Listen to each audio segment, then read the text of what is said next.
자, 인생의 날에 기쁜 날만 있는 것이 아니고 그렇다고 슬픈 날만 있는 것은 아닙니다. 그래서 슬픈 날만 있다고 생각하면서 우울하게 인생을 볼 필요도 없고, 또한 기쁜 날만 있다고 생각하면서 내 인생에는 슬픈 날도 없고 고생도 없을 거다 생각하면서 사는 것도 잘못된 것입니다.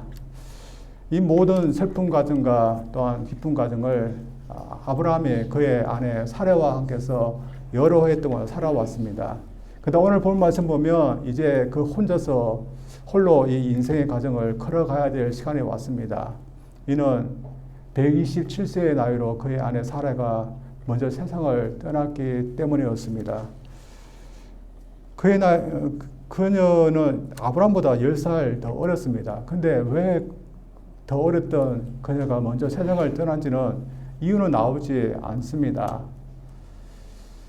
그러나 그녀가 떠날 때 그의 아들 이삭은 37세였습니다. 아직 결혼하지 못한 상태였습니다. 그리고 아직 손자들도 보지 못한 그런 때였습니다. 따라서 아들이 결혼도 못한 거고 또한 손자들도 보지 못한 상태에서 떠나기 때문에 이 세상을 떠날 때 이 사라가 마음이 편하게 눈을 감을 수 있을까 생각해 볼 수 있습니다.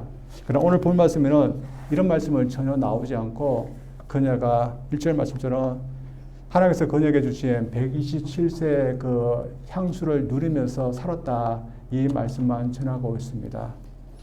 하나님께서 그녀에게 주신 향년, 그래 횟수를 그녀는 잘 누리면서 살았습니다. 그리고 오늘 본 말씀 보면 그녀만이 여성으로서는 언제 죽었는지 그녀 혼자만이 그의 나이가 기록되어 있습니다. 이것은 참 영예로운 것이라고 할 수 있습니다. 그래서 먼저 떠나게 되었지만 그러나 하나님께서 주신 그 횟수를 누리면서 살았던 그런 여인이었고, 또한 무엇보다도 영예롭게 그런 이름을 가지면서 살았던 그녀였습니다. 이유가 무엇이었을까요? 아브라함과 함께 하나님께서 주신 약속을 바라면서 그녀는 살았기 때문에 이며, 또한 그로 인해서 하나님께서 주신 그 생을 즐기면서 향유하면서 살 수 있었던 것입니다. 그래서 오늘 본 말씀 보면 그녀가 죽었던 그 장소도 하나님께서 약속하신 그 헤브론이라는 곳에서 그녀는 마지막 숨을 거두게 되었습니다. 저희들도 우리의 삶을 누리기 위해서는 약속 안에서 저들이 살아야 되는 것을 저희들에게 말씀해 주고 있습니다. 저들의 횟수는 언제까지 될까요? 아는 사람은 아무도 없습니다. 그래서 우리의 인생 횟수가 언제가 될 것인가, 그것을 생각하는 것보다는 하나님께서 우리에게 주신 그런 향륜을 저들이 잘 누리면서 행복하게 사는 것이 참 지혜라고 생각합니다. 그리고 그렇게 위해서는 하나님께서 우리에게 주신 약속을 저들이 믿고 바라면서 살 때 우리에게 주신 그 횟수를 우리가 누리면서 살 줄 믿습니다.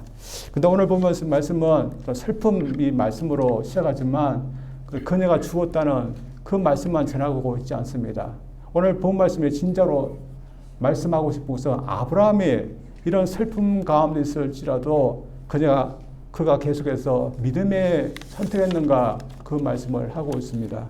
어떻게 보면 이 시기가 아브라함에게는 참 힘든 시기였고, 또한 계속해서 하나님을 믿을 것인가, 그런 시험의 기간일 수도 있습니다. 왜냐하면 하나님께서 아브라함과 또한 사라에게 약속하신 것은 단지 이삭을 약속한 것만이 아니었기 때문입니다. 어떤 약속을 하셨는지 한번 보겠습니다.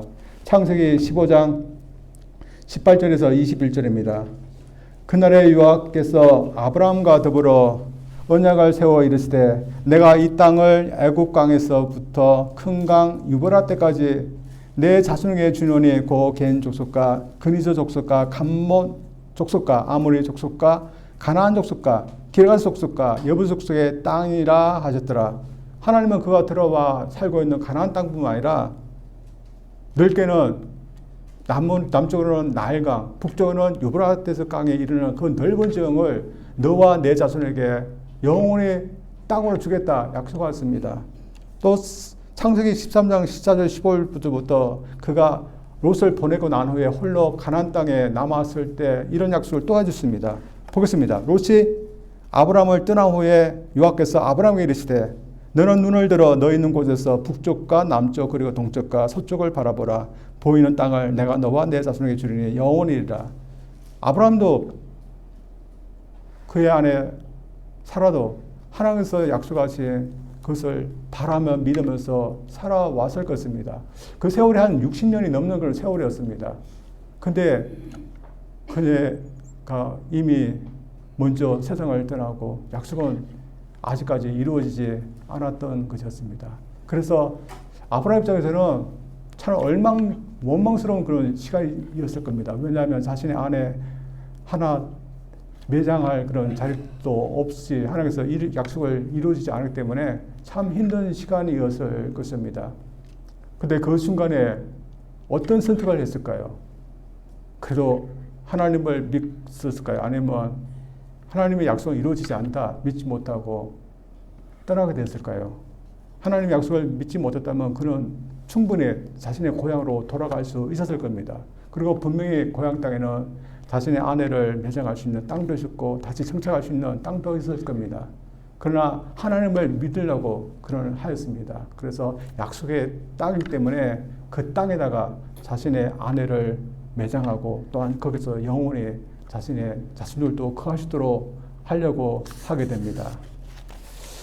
여러분 저희들 같으면 어떨까요? 저희들도 아브라함처럼 한 60년 넘는 세월을 기다렸는데 하나님께서 약속을 이루어지지 않았습니다.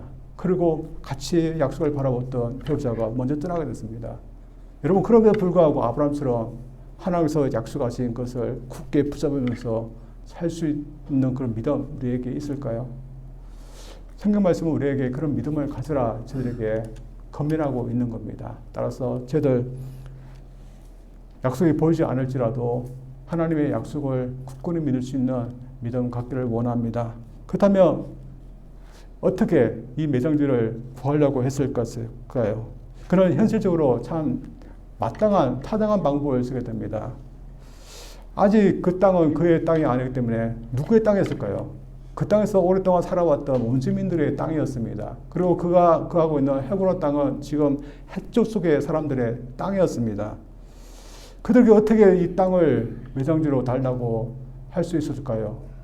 그에게 똑같이 하나님의 약속을 얘기하면서 하나님께서 실은 나에게 또한 나의 자손들에게 당신들이 거하고 있는 이 가나안 땅을 몽땅 나에게 주셨습니다. 그렇게 말하면서 이 땅을 달라고 했을까요? 만약 그렇다면 이 해쪽 속에 순순히 땅을 내주었을까요? 그렇게 하지 않았습니다. 참 그들이 알아들을 수 있는 그런 정중한 방법을 통해서 땅을 구하게 됩니다. 우리도 세상을 살면서 하나님의 약속을 따라서 믿음으로 산다는 것, 특별히 세상에서 세상 사람들과 살기 위해서 어떻게 살아야 되는지 가르쳐주고 있습니다. 그것은 모범을 보이는 것이고 또한 대가, 값을 치르면서 살아야 된다는 것을 말씀해주고 있습니다.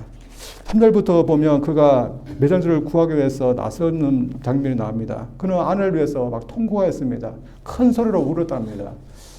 저희들도 그럴 것 같습니다. 만약에 배우자가 부르면 큰 소리로 울게 되는데 그는 큰 소리로 울고 난 후에 믿음으로 매장지를 구하기 위해서 일어나게 됩니다. 그러면서 해족수에게 정중하게 얘기합니다. 4절을 봅니다. 나는 당신들 중에 나그네요 거룩한 자이니 당신들 중에서 내게 매장할 소유지를 주어 내가 나의 죽은 자를 내 앞에서 내어다가 장사하게 하시오. 참 정중하게 매장지를 요구하는 것을 볼 수 있습니다. 그가 하나님의 자녀를 하나님의 약속을 따라서 이 땅이 내 땅이 될 거다 그렇게 믿었지만 그러나 거만하게 대하지 않았습니다. 정중하게 나는 거류민이고 나는 나그네고 그래서 땅이 없는 이방인이지만 땅이 필요하니 땅을 좀 내어줄 수 있습니까? 매장지를 주어서 나의 아내를 장사할 수 있게 해줄 수 있습니까? 정중하게 이렇게 했습니다. 참 그의 모습은 평상시에 그렇게 했던 것 같습니다. 그래서 해족수도 그를 어떻게 불렀습니까? 하나님의 방백, 하나님의 지도자 그렇게 불렀습니다. 자신은 거루이민, 땅도 없는 그런 나그네로 불렀지만 하나님의 백성, 하나님의 방백 그렇게 핵족수는 그렇게 대우해 주었습니다. 그만큼 그가 사람들에게 본이 됐던 그런 삶을 살았던 것을 볼 수 있습니다. 그리고 이 정중함은 계속됩니다. 핵족 사람들에게 매장지를 공짜로 받기를 원치 않았습니다. 그래서 사기를 원하는데 핵족의 사람들은 계속해서 그냥 공짜로 주기를 원했습니다. 그리고 에글론이라는 그런 사람이 있는데 아브라함이 갖고 하는 그 매장지 굴을 그가 소유하는데 그도 마찬가지로 그냥 내주겠다고 하는 겁니다. 지금 시간이 자꾸 흘러갑니다. 당시에는 습하고 더웠기 때문에 하루만 지나도 시체가 썩어져 가기 때문에 마음이 초조하고 또한 당시 상황이 얼마나 스트레스 받고 힘든 상황이었을까요? 여러분 같으면 말귀를 알아듣지 못하고 계속해서 자신의 의도가 다른 것을 말하는 그 사람 볼 때 여러분 참을 수 있고 정중함을 지킬 수 있을까요? 그렇지 못할 수 있는데 아주 정중하게 계속해서 지키게 됩니다. 그리고 그는 심지어 자신을 부옥하기까지 하게 됩니다. 7절에 이런 말씀이 나옵니다. 아브라함이 일어나 그 땅 주민 헷족속을 향하여 몸을 굽히고 이 말은 뭘까요? 참 137세의 그 족장이지만 핵족속 사람들 앞에 몸을 굽혀서 땅에다가 얼굴을 대었다. 그 말을 입니다. 그리고 에브론 앞에서도 이렇게 합니다. 12절입니다. 아브라함이 이에 그 땅의 백성 앞에 몸을 굽히고 마찬가지입니다. 매장지를 구하는 데서 최대한 예의를 갖추어서 정중하게 했다는 것입니다. 그래도 믿음의 조상인데 꼭 이렇게 정중하게 해야 되는 걸까요? 우리는 믿는 사람인데 꼭 세상에서 꼭 이렇게 예의를 갖추고 정중하게 하면서 살아야 되는 걸까요? 오늘 본 말씀은 우리가 약속을 따라서 사는 믿음의 사람으로서는 이 세상에서 이렇게 살아야 되는 것을 우리에게 말씀해 주고 있습니다. 참 그렇지 못한 것이 오히려 우리 그리스도인에게 잘못되게 살아가는 것입니다. 여러분 한국에서 한때 땅 밟기 운동이라는 것이 있었습니다. 여러분 들어보셨을 겁니다. 우리가 전도하려고 하는데 미리 가서 땅을 밟고 또한 기도하는 그런 운동입니다. 근데 의도는 좋습니다. 왜냐하면 거기 가서 기도하면 하나님께서 그 지역의 사람들을 마음을 열어주실 거다. 그런 믿음으로 먼저 가서 땅을 밟고 기도하는 의도는 좋습니다. 근데 잘못되게 되어서 참 무례한 정도까지 갔다고 합니다. 어떤 일인가 하면 어떤 교회에서 한 20명의 그런 교인들을 사찰에다가 보냈답니다. 사찰 주위를 돌면서 땅을 밟았습니다. 그리고 사찰에 모여서 큰 소리로 통성 기도를 했습니다. 사람들 중에서 어떤 기도를 했을까요? 이 사찰이 무너지게 하십시오. 그리고 사찰에 있는 사람들이 회개하고 돌아오게 하십시오 하면서 기도했습니다. 효과가 있었을까요? 무리함 때문에 오히려 역효과가 났답니다. 하나님의 백성들, 약속을 받은 사람들은 이렇게 무리하게 살면 아니 된다는 것을 아브라함이 저희들에게 보여주고 있습니다. 그는 족장이었고 또한 하나님의 방백이라는 그런 소리를 들었던 사람이지만 사람들에게 그는 온유하고 정중하게 그는 대꾸면서 살았던 사람이었습니다. 저희들도 마찬가지입니다. 저희들이 이 세상 속에서 하나님의 약속을 받은 사람으로서 어떻게 살아든가 본이 되는 그런 삶을 살아야 되는 것을 저희들에게 말씀해 주고 있습니다. 여러분, 이 본이 된다는 것은 아브라함처럼 사람들에게 정중해야 되는 것을 말하고 있습니다. 여러분, 이 그리스도인 중에서도 참 거만한 그런 분들이 있습니다. 그래서 사람들에게 함부로 거만하게 대하는 것을 보게 됩니다.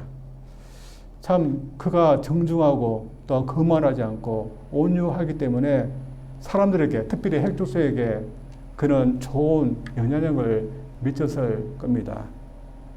저희들도 약속을 따라서 믿음으로 산다는 것은 이 세상 속에서 이런 좋은 영향력을 미치면서 산다는 것을 저들에게 이야기하고 있습니다. 어떤 그리스도인은 구원의 약속을 받았고 그래서 그 구원의 약속 따라서 구원만 받으면 된다 그렇게 생각하면서 믿음 생활합니다.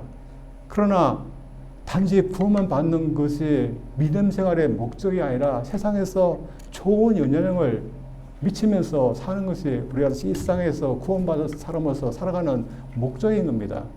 따라서 이 세상에서 우리가 약속을 따라 살아갈 때 특별히 세상에서 우리가 본을 보이는 그런 삶, 좋은 영향을 미치면서 사는 삶 우리가 중요하게 여기면서 살 수 있는 저희들 되기를 주님으로 축원드립니다.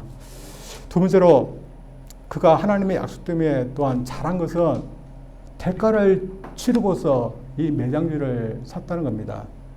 당시 헷 족속 사람들은 아브라함에게 당신은 하나님의 방백과 같은 사람이니까 우리의 매장지 중에서 아무 매장지나 쓰세요 하면서 무료로 쓰기를 원했습니다. 그러나 아브라함은 결코 그렇게 하지 않겠다. 내가 값을 치르면서 매장지를 사겠다. 그렇게 얘기했습니다. 에브라임에게도 마찬가지였습니다. 그래서 그는 부복했고 또한 여러 번 내 말을 들으라면서 그 사실을 알립니다. 13절에도 계속해서 그 말을 하는데 한번 보겠습니다. 13절입니다. 그 땅의 백성이 듣는 데서 에브론에게 말하여 이르되 당신이 합당히 여기면 청하건대 내 말을 들으시오. 내가 그 값을 당신에게 주리니 당신은 내게서 받으시오. 내가 나의 죽은 자를 거기 장사하겠노라. 그랬더니 에브론이 땅값에 대해서 얘기합니다. 그러면서 하나님은 이 땅값이 얼마인데 당신과 나 사이에 이렇게 거래하는 것이 이게 큰 문제입니까? 이렇게 얘기하면서 땅값이 얼마가 안 되는 것처럼 얘기합니다.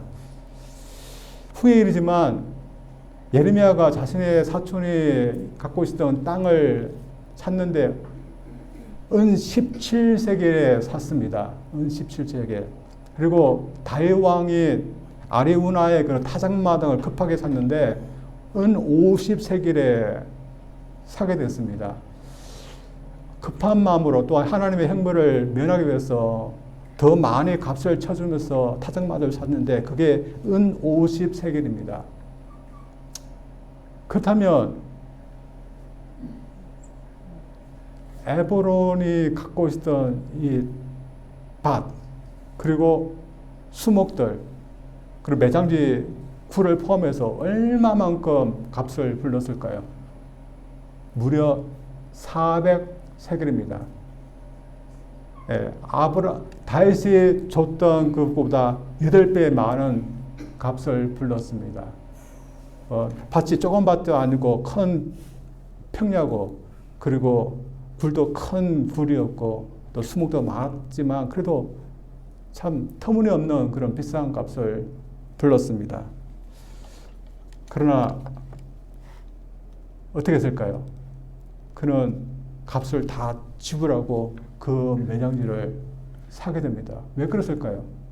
하나님께서 약속하신 땅에 그가 소유지를 갖고 있어야 되니까 많은 값을 치르더라도 터무니없는 그 바가지를 쓰더라도 그런 그 땅을 쌌던 겁니다. 만약에 그가 값을 치르지 않고 그가 공짜로 받았다면 어떻게 됐을까요? 사라는 그런 매장했을지도 모릅니다. 그러나 아브라함이 죽고 난다면 어떻게 되었을까요? 그의 자손들은 어떻게 되었을까요?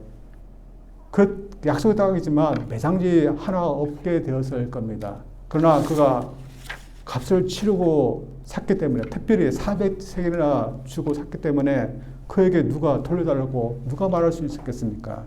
그래서 이렇게 매장지를 돈을 주고 샀기 때문에 드디어 그 약속 땅에 아브라함의 그런 매장지가 그런 소유지가 드디어 있게 되었던 것입니다. 그리고 그 땅에 자신들의 소유가지가 있었기 때문에 아브라함의 자손들은 항상 그 땅을 바라보고 또한 돌아가기를 원했던 그런 교도부 같은 그런 역할을 하게 되었습니다.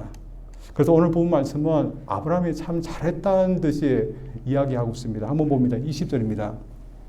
이와 같이 그 밭과 거기에 속한 굴이 헷 족속으로부터 아브라함이 매장할 소유지로 확정되었더라.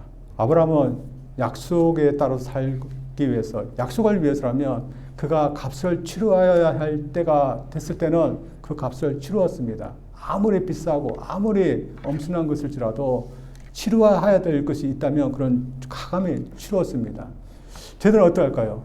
저희들도 하나님의 약속에 참여하기 위해서 우리에게 필요한 그런 값이 있다면 저희들도 아무리 그런 힘든 값일지라도 우리는 치룰 수 있는 그런 삶을 저희들이 살아가고 있을까요?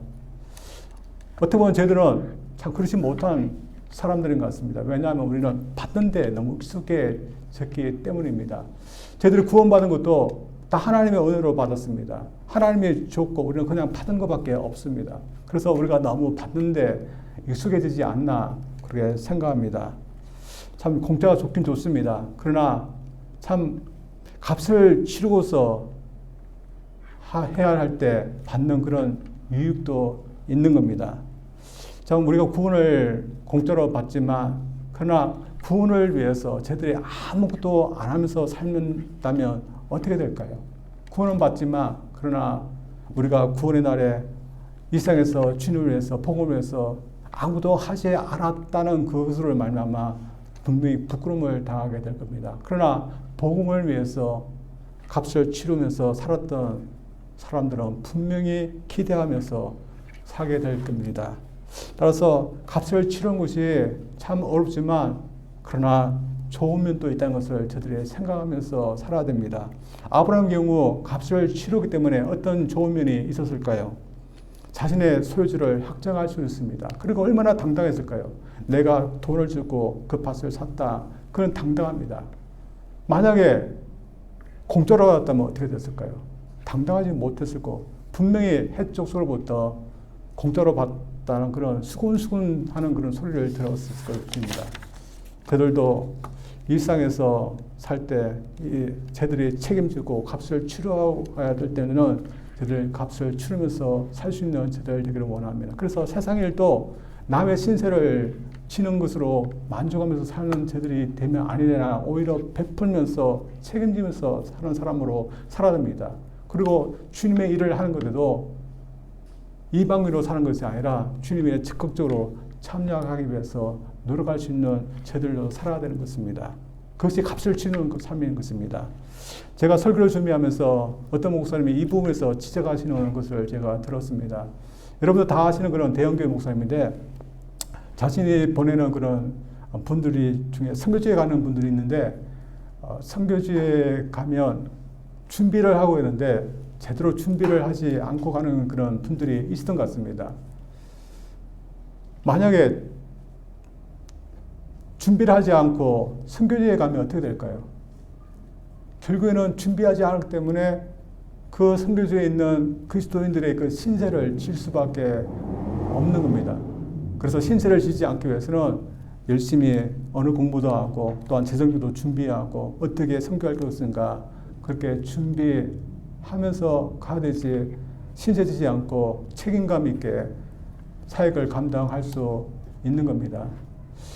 많은 선교사들은 이러지 않을 겁니다. 그러나 어떤 선교사님들은 그렇다는 것을 얘기합니다. 저희들은 어떡할까요? 저희들은 우리에게 약속이기 때문에 우리가 치료해야 될 것을 위해서 저희들이 치르면서 살고 있을까요? 믿는 사람들이 값을 치료하는 것이 분명히 있습니다. 여러분 우리가 예배 생활하는 것도 우리가 값을 치료하는 것이 있습니다. 또한 믿음 생활하는 것도 값을 치료하는 것이 있습니다. 만약 우리가 값을 치르지 않고 하겠다면 우리는 대충대충 믿음 생활을 할 수밖에 없는 겁니다. 그래서 값을 치르고 아시 않는 사람들은 참 믿음이 항상 그 상태이고 예배 생활하는 것도 항상 그 상태인 겁니다. 왜냐하면 항상 받기를 원하지 참여하고 값을 치르지 않기 때문에 항상 그 상태인 겁니다. 그래서 우리가 믿음의 진보를 위해서 복음에 우리가 참여하고자 하고자 값을 치를 때 믿음의 진보가 일어나며 또한 더 마음이 더 그곳에 가게 되는 겁니다. 여러분 따라서 저희들이 참 값을 치르고자 할 때 저희들이 값을 치를 수 있기를 원합니다. 전도만 돼도 그렇습니다. 저희들이 전도할 때 우리가 그냥 값을 치르지 않고 그냥 받기만 하고자 하면 우리 전도하지 않으려고 할 겁니다. 그러나 어떤 분들은 하나님께서 약속하신 하나님 나라를 이루기 위해서 전도하고자 값을 치르는 그런 분들이 있습니다. 그래서 어떤 한 영혼을 세우기 위해서 밥도 사주고 전화도 열심히 하고 그리고 위로해주고 또한 나가서는 전도해서 사람들을 주님께로 인도하고자 노력합니다. 참 값을 치르지만 그에 맞게 또한 그 영혼이 자라고 또한 주님께 돌아오는 영혼도 있다면 값에 대한 그런 결과를 맛보는 그런 기쁨이 있는 겁니다. 그리고 주님에 위해서 전도할 때 오는 그 기쁨은 값을 치른 사람만이 얻을 수 있고 맛볼 수 있는 겁니다. 따라서 저들 값을 치르고서 이 매장지를 샀던 아브라함처럼 저들도 주님의 일을 참여하기 위해서 우리가 치러야 될 것들 우리가 치르면서 살 수 있는 저들 되기를 원합니다. 많은 분들이 참 신세만 지려고 하고 치르지 않으려고 하고 있지만 그러나 값을 치를 때 오게 되는 좋은 곳이 있다는 것을 저들이 늘 생각하면서 살기를 원합니다. 어떤 선교사님이 있었습니다. 이분은 영국에서 참 부유하게 살았던 그런 사람이었고 캠브리지 명문대를 나왔던 그런 사람이었습니다. 그리고 선수로서 그 금메달까지 받아서 그 영국에서 출세할 수 있는 기회를 가졌던 그런 젊은이였습니다. 그런데 이 젊은이가 어느 선교 집회, 전도 집회에 가서 예수님을 만나게 되었고 또 그 자리에서 예수님께 난 선교사로 헌신하겠습니다 하면서 헌신을 하게 되었습니다. 그래서 그가 중국으로 선교사로 가게 됐습니다. 그리고 10년 동안 선교사를 삶을 살고 난 뒤였는데 그만 병이 들어서 다시 영국으로 오게 됐습니다. 그렇다면 어떻게 할까요? 그곳에서 그냥 신앙생활하고 말 텐데 몸이 좀 회복되자 다시 아프리카로 가고자 했습니다. 그래서 주변에 있는 사람들이 말렸답니다. 몸도 아픈데 왜 다시 아프리카로 갑니까? 그래서 그가 어떤 대답을 했는가 하면 주님께서 나를 위해서 십자가에서 죽었다는 그 사실이 정말 사실이라면 내가 주님을 위해서 헌신한 것이 정말 아깝지 않은 헌신이다 하면서 그는 갔다고 합니다. 우리가 값을 치르기 위해서 참 살았던 이 삶을 보면 저희들 삶도 참 어떤 곳에 우리의 삶을 치러야 되는지 우리가 보아야 될 줄 믿습니다. 자, 아브라함은 약속의 땅에 작은 매장자로 소유하기 위해서 그런 값을 치루었습니다. 여러분, 주님의 나라를 위해서, 복음을 위해서 여러분 어떤 것을 치룰 그런 각오가 되어 있고 그렇게 하려고 합니까? 여러분, 여러분의 시간을, 여러분의 재물, 여러분의 열정을 치룰 수 있는 제들 되기를 원합니다. 그래서 우리의 삶이 참 주님께 치루어서 참 치루는 그런 결과가 우리 삶 가운데 일어나기를 주님 이름으로 축원드립니다. 기도하겠습니다. 하나님 아버지 감사드립니다. 아브라함이